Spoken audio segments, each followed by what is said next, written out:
Development, chairs economic development and tourism for our state. And currently, our Lieutenant Governor, I don't know, does anyone know who our Lieutenant Governor is?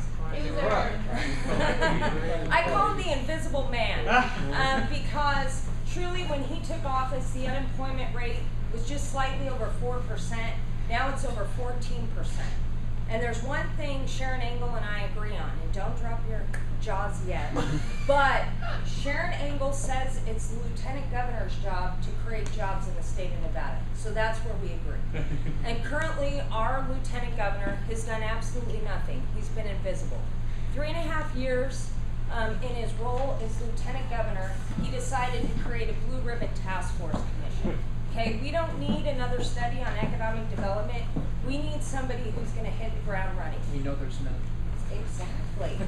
So a couple things, just want to tell you a bit on how I plan to do that. Renewable energy. A lot of candidates have talked about it. I really believe that's where the future is headed, renewable energy projects. In fact, a couple weeks ago on our council, thanks to Senator Parks here, they enabled us to have legislation last session that allows a local government to partner with the private sector to create renewable energy projects. We did that, and we entered into a power purchase agreement with a renewable energy company to provide jobs, so they built the infrastructure, and we purchased the power from them. I plan to take those initiatives statewide. Also, we were able, the first, to use what's called clean renewable energy bonds, and we were able to bond off the savings we received from utility costs and put up solar panels, wind turbines all across the city. Those initiatives make sense to take statewide, wouldn't you agree? Mm-hmm. These things could be happening now, but our current Lieutenant Governor has just done absolutely nothing. When I say absolutely nothing, I mean it. He's invisible.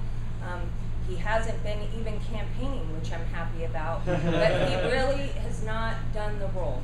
Tourism, let me talk a little bit about tourism. Tourism, there's two elements to tourism. One of them is obviously increasing the ADR, which is the average daily room rate. We need to bring tourists into our community. We need to fill up more special events, but there's another component to tourism, and we're standing in this arts district right now, which I wholeheartedly support. We have an event called Art Town, and it goes on for a month, and I'm a big proponent of the arts because I believe that helps diversify our economy, bring companies into town. Not only are they looking for a quality education, but they're also looking for cultural diversity. Arts are an important component of that. Also, our healthcare is an important component to that. So I think that's very important. But on the special events side, we need to support our locals as well and make sure that we're not just supporting big special events, but locals, our local businesses in our communities. And I think my background in local government and what we've been able to do at the city is something I'm going to take to the statewide level. It's just a natural extension of my public service, and I plan to hit the ground running. Really, I don't want to talk too long. I tend to talk, I'm long-winded, and I get into specifics of different things, but I just want to really be here and answer your questions. Also, as far as equality, I've been very supportive. Unlike my opponent, I'm the only Democrat on the Reno City Council, and we were able to get domestic partnership benefits passed for all of our city employees. Didn't take a big study, we just did it. And the reason why we did it, let me tell you a couple things about that, because I work with, again, some very conservative council members on our council. And what the argument comes down to is when somebody comes to work at the city of Reno, or the state of Nevada, or any municipality or government, we don't ask them, are you married, do you have children? That's an additional cost. When somebody's married, we cover their spouses and their dependents. And I believe the same thing for domestic partnerships. It's not about the costs, it's about creating equality, and it's an issue of fairness. And that was a unanimous vote, by the way, and I'm proud of our council for doing that. We've taken bold steps. I also sit on the Reno Housing Authority. We also have domestic partnership benefits there, and we're taking them throughout the entire northern Nevada for our government employees. I just believe it's the right thing to do. I believe the state should do it. I want to thank Senator Parks for enabling that legislation that allowed the municipalities to be able to provide those benefits. So thank you very much, and congratulations on the library. Very well deserved. So I'm just here to answer your questions. Yeah, I have a question for you. I know you've been on the Reno City Council for a long time, and I lived in the Reno Tahoe area a couple of different times and still go up there in the summers to UNR for classes.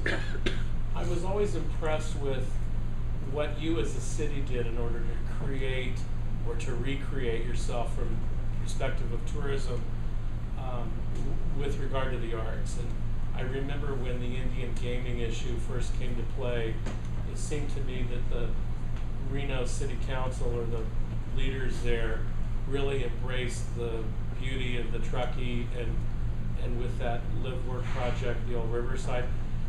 Can you talk a little bit about how you achieved that and what your involvement was and how you think that Las Vegas might be able to look to those successes that you had to replicate?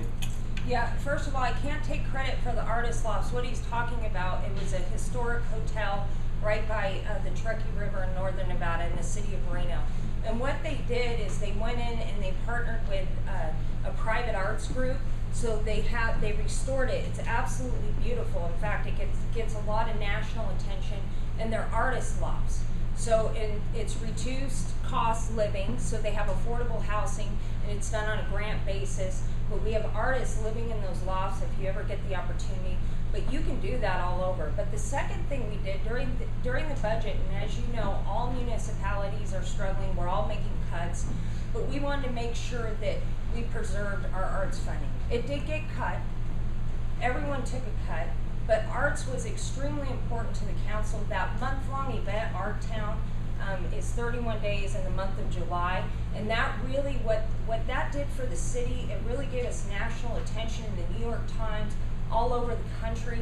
And so more and more people came. So it started off as really a local event, and then we started bringing in tourists. Also, we took our CDGB allocations, which is Community Development Block Grants, and we put those aside for artists doing different projects. So we also created an ordinance in the city of Reno. Any public works project, no matter what it is, they have to use 2% of their overall budget for an arts component.